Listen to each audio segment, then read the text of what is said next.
Well, when Ruben Amorim was fired as Manchester United head coach a week ago, he became the 10th different person to fall short in their attempt to fill the void left by Sir Alex Ferguson's retirement 13 years ago.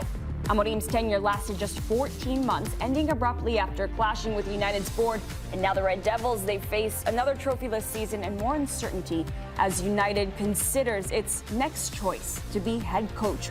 Who will be handed the reins is one of the biggest questions here, and good for you guys. Our guy Michael Lahoud has put together a list of potential permanent candidates for Manchester United, and it is UFC themed, right? Yeah, look, UFC and Paramount, it's happening, right? Just as much as we like to promo things here on the Glasner Network, I love a good tears.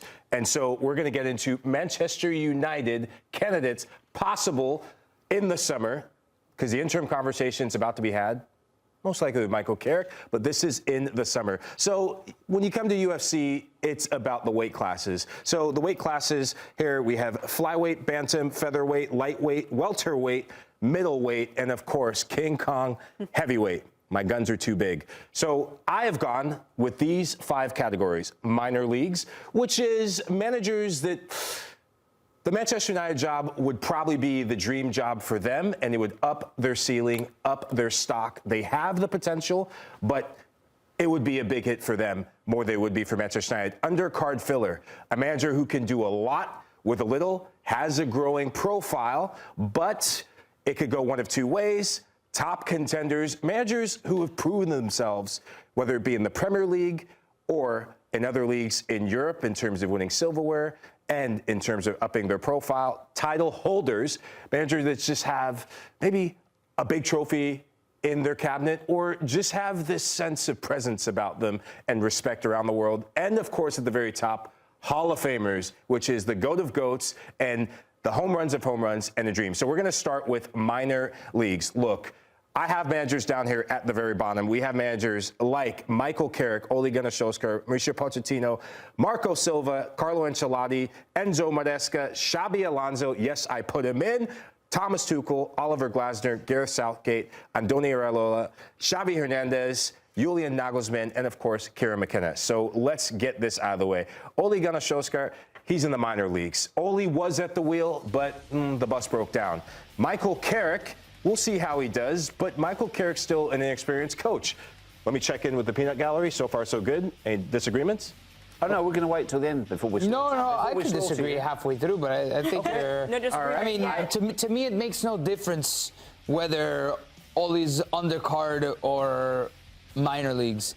Like, I think Manchester United should be... Like, I'm curious to see who's going to be your title holders in Hall of Fame because United has to go for that type of manager, I feel like. I love that. So, Kieran McKenna, we're going to say Marco Silva. I was tempted minor league, Kieran McKenna? Yeah. Look, I feel like in England, everybody's about him right now. Yeah, he's part of the Manchester United DNA that we've heard so much about. Jeff? Yeah, look how that went. Yeah, I think that they should move away from that in terms of a long-term manager. Okay. Now, this is where it gets interesting. I went with Oliver Glasner dropping to this level. No. In the undercard filler. Oh, yeah. If you lose or haven't won in 9 straight, there's problems with that. I was tempted to go, the FA Cup is a big thing, but not enough for me. I'm going to add this lovely fella, Andoni Iraola, in this undercard filler. I think he's done miracles with Bournemouth, and another manager who's done a lot with a little. Now we get into the chat. And Mauricio Pochettino, come on down. You have entered the chat.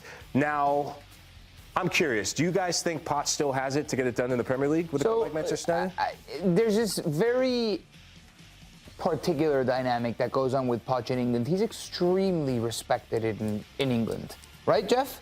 100%. Like, he's a manager that off the top of your head is immediately in that conversation of top managers around the world. Well, I think I get confused. You'll have to excuse me. They speak to so many managers. They hire and fire so many managers. I think they spoke to Poch last time round. After the Chelsea job, right? Yeah. It was like... Yeah, it came around at the same time as the USMNT offer. He's been under consideration before. So the thing is that I feel like that's the highest you can put him because what titles does he have?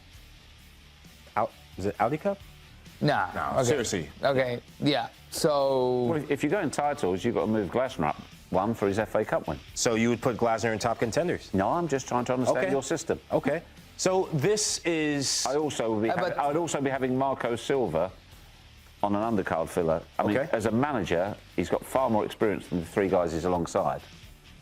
I agree with you. I don't think he's a serious consideration. Nor do I, but I think he's got more experience as a coach. But the thing is, I think Iraola and Glasner would be more considered than Marco Silva. You don't think so? I don't think. I just don't think he's under consideration. Well, now this is where conversation turns direction. So in terms of top contenders, Enzo Maresca makes my list, just pure availability. I know he's linked with Manchester City, but I'm going to also put Xabi Alonso because of availability. I know that this is kind of controversial because of his past with Liverpool, but look, Ineos, they are desperate to get a name that hits and fits. They're just desperate. Julian Nagelsmann, come on down. You are going to go to top contenders. I was tempted to go title holders because he's won a title with Bayern Munich, but then again, just about everyone wins a title when you go to Bayern Munich, right? Because it's been that easy of a league. Xavi Hernandez goes to top contenders, and then there were three. Thomas Tuchel, should Manchester United hedge their bets and England do what Geoff thinks they're going to do and remake history at the World Cup? Why not go with Thomas Tuchel? Wasn't he linked with the club before, Geoff? Why not sign him now? Do a deal. Whatever happens after the World Cup, you come into us. Yeah, that worked really great for Julian Lopetegui in Brazil 2014. It was, or Russia 2018. Yeah, Russia, Russia. 2018. That worked out great. Got sacked right before the World Cup started, and then his Real Madrid. Yeah, but if you've got, why would you add that pressure onto Tuchel? We don't know what's in his contract. Gives him certainty. No, but if that gets out. Oh no, of course it would get out. Yeah, I just don't think it's the right move. Yeah, I just think, too, when you look at, if you sign him now, you look at the England camp, I think just people would scrutinize every single It would add lineup it would decision add a different layer and of everything he pressure did. Yeah. at the World Cup that is completely unneeded for a quality team like England. Of England and pressure, Gareth Southgate. No, not interested. Is where are you going to put Southgate? Why a title holder? What title does he have? He doesn't. So you can't put him there. Yeah, okay. So put him down at top contenders. How is he different from Southgate, from Pochettino? Ineos want him. Ineos wanted Pochettino also. No. I think they want him more than Poch. They don't. Ineos don't want him. No, they wanted him when they employed his best mate, the guy who got him the England gig, Dan Ashworth. They sacked Dan Ashworth. Okay. In an absolute farce. So Dan Ashworth is going to absolutely trash Manchester United to Gareth Southgate. Okay. So now, Gareth Southgate is a strong-minded individual person. He'll take on board Dan Ashworth's soundings, but which I can't imagine would be good. But I don't think Gareth Southgate. Well, I know he's not interested in returning to football right now. His mind is elsewhere. Okay. So I wouldn't have him on the list. Geoff coming from the top rope, and El Jefe, Don Carlo. This is in dreamland for Manchester United fans. Carlo Ancelotti with Brazil right now. He has managed to a Premier League title with Chelsea long ago, but why not, right? It's the hope that kills you. Why not dream for Manchester United fans? So now that we see all the tiers, when we go from top to bottom or bottom to top, anything you guys would change? Well, it's going to end in tears anyway, whatever way you go. Changing, I would move Maresca to a title holder because he has 2 titles with Chelsea. Nico, can't argue with that, can you? Yeah, fair. I do think Maresca took a step up, like his stock increased. But as Manchester United, again, it's just going back to this whole cyclical thing. Hang on, I'm just getting my Real Madrid notes. Right. Is Manchester United going to go after a long-term project type of guy? Oh no, I can tell you exactly what's going to happen. Michael Carrick will go in, and if he does well, or halfway through his tenure as the interim manager, he becomes a candidate. So the plan gets even more muddled, and every interview with him, do you want the job permanently? Do you think you'll get the job permanently? It will be a nightmare. So you're saying that should Michael Carrick taste success, that he would move into the undercard filler or top contender? Well, it depends what success looks like. Let's say he goes in, guides them into the Champions League, restores identity, restores a style, then he has to be a contender. It's a fantastic opportunity for Michael Carrick right now. A lot of people say, oh, you know, interim manager. Michael Carrick is a serious guy who will want to do really well. This is a brilliant shop window for Michael Carrick. Now, it might not be perfect, but no club is. If he can get this right, amazing. Yeah. This isn't sitting well with you for some reason. Yeah. No, it's way too hopeful of an experiment what we've just done. Because I look at these names, you really think Xavi's going to go to Manchester United after managing Barcelona, a club that he knows little about? Madrid. Xavi? I thought you said Xabi Alonso. No, Xavi Okay. Hernandez. Yeah, I was like, so we just want to take him out completely.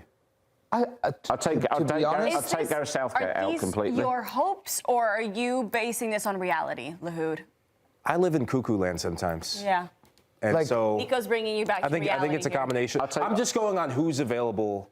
Right, the top now managers available. and who might be available this summer. Like, you think Julian Nagelsmann, after managing Germany at the World Cup, depending on how they do, is going to want to go into the Lions' den and take charge of Manchester United? Well, I think he could. Yeah. I think he'll be desperate to get a job. He might have a long-held ambition to manage in England, and if you're going to manage England at the self-styled biggest club in the world, That has lots of issues behind the scenes. You put a reputation on the line here. well, Yeah. Here's my Real Madrid notes. It's the same thing. Claudia, these days it goes with the job. Yeah. Well, Lahoud and all the Man U fans, keep living in your cuckoo dreamland, and we'll see what happens there. But hey, you saw the tears. They were UFC related, and that is because Paramount Plus is a new home of UFC. Starting on January 24th, you can stream every UFC fight live with your Paramount Plus subscription. Tune in for marquee numbered events and weekly fight nights. Set the stage with pre-fight interviews and training camp access, or catch up on the bouts that you missed with replays and highlights. So UFC fans, say goodbye to pay-per-view and hello to Paramount Plus. Stream every fight live. Visit ParamountPlus.com/UFC to get started. Thanks for watching this video from Morning Footy. For all news and insights regarding leagues around the world like EFL, Serie A, and all UEFA competitions, both men's and women's, don't forget to sign up for Paramount Plus.